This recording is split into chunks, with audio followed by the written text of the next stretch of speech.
Pater Cruz, Custe Dominium, Pater Cruz, Dominisus, takong pagtawad sa balang amahan nga nasa kalangitan, pinagi sa imong anak mo sa Ginoong Jesucristo, Master Emmanuel Sagrado. Simbawon ko ang imong ngalan, maghari karamo, tumanon imong pagbuti ni siyuta, ingon gituman kini didto sa langit.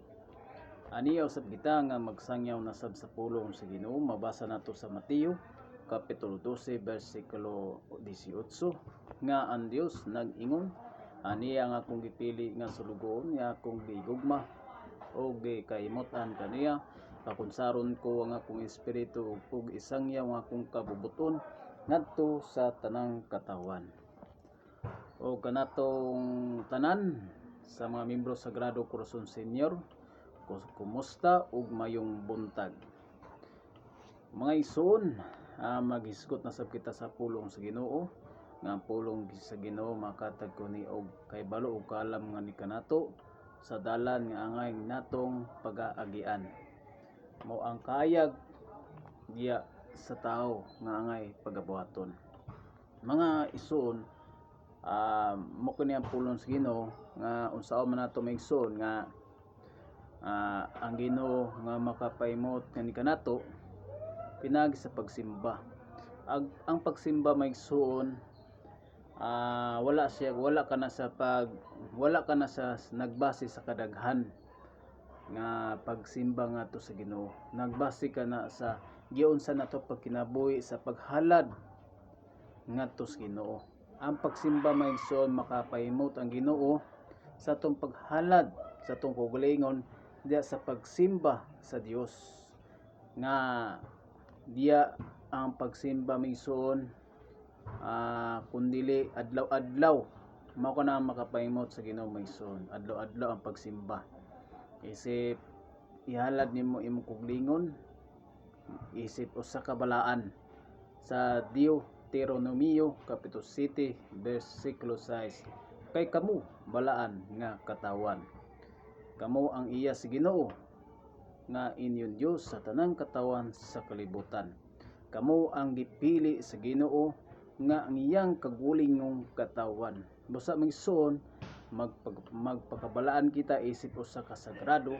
Mabasa nato sa Roma kapitulo 12 bersikulo 1. Busa mga igsoon, tuod sa dakong kaluoy nga gipakita sa Dios kanato, ang iyon kamo sa pagtugyan sa inyong kaugalingon ngadto sa Dios, ingon nga buing halad, balaan og makapahimot kaniya. Mao kini ang matuod nga pagsimba nga angay ninyong ihalad. Ang pagsimba day maigsoon mo ang paghalad mo atong kaugalingon, mo ang pagampo. Busa maigsoon sa atong pagsimba ngadto sa Ginoo, kanunay kita magampo aron ang Ginoo makapahimot kanato pinaagi sa paghalad sa atong kaugalingon.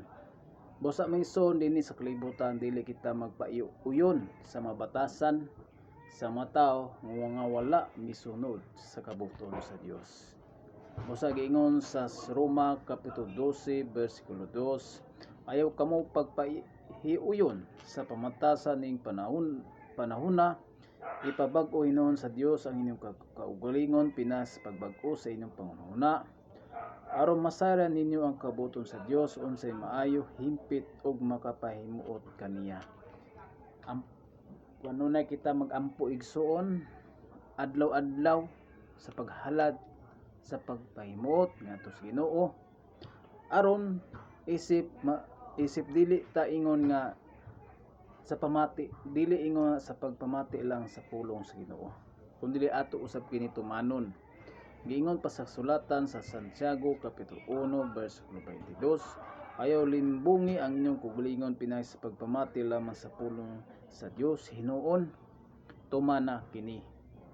Ang makapahimot sa Ginoo maigsoon mo ang pagampo adlaw-adlaw, mo ang paghalad sa atong kaugalingon, aron mao kana ang pamatuod sa pagsimba ngadto sa Ginoo.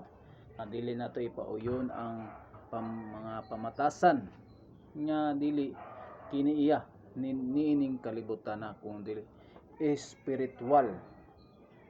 Angay kita nga mamati sa pulong sa Ginoo, isip ako ato kini itisok.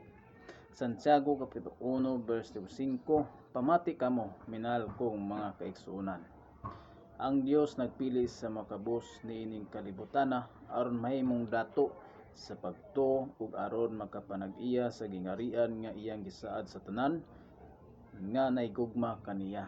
Busa migsuon nga gipili sa Ginoo ang mga kabus niining kalibutana. Kabus ta migsuon isip dili dato kun dili dato kita sa pagtuo sa pag-alagad ngadto sa Ginoo nga adunay gipaabot nga giingog pa sa sulatan makapanag-iya sa gingarian nga gisaad sa Dios. Busa mangison kung pobre man kita sa atong panginabuhi ning kalibutana apan atong pagtuo dato kita ngadto sa Ginoo nga angay nga makapanag-iya sa gingarian ngadto sa Ginoo. Busa mison dapat kita kanunay nga mobati og kaluoy sa atong isikatawo. Kay mga ison kay gingon pa sa sulatan na labi na ko katong mataw nga dili mobati kaluoy ngadto sa isikatawo mabutang panon nga ang Dios dili usab mobati kaluoy. Nabasa nato sa Santiago kapitulo 1 verso 13, kay ang Dios dili maluoy inigukom niya sa tawo nga wala maluoy sa uban. Apan ang kaluoy mao patigbabaw gayud kaysa pagsilot. Importante gid ang aduna kitay kaluoy magsuon nga makapag-ibabaw gayud ang kaluoy kaysa pagsilot.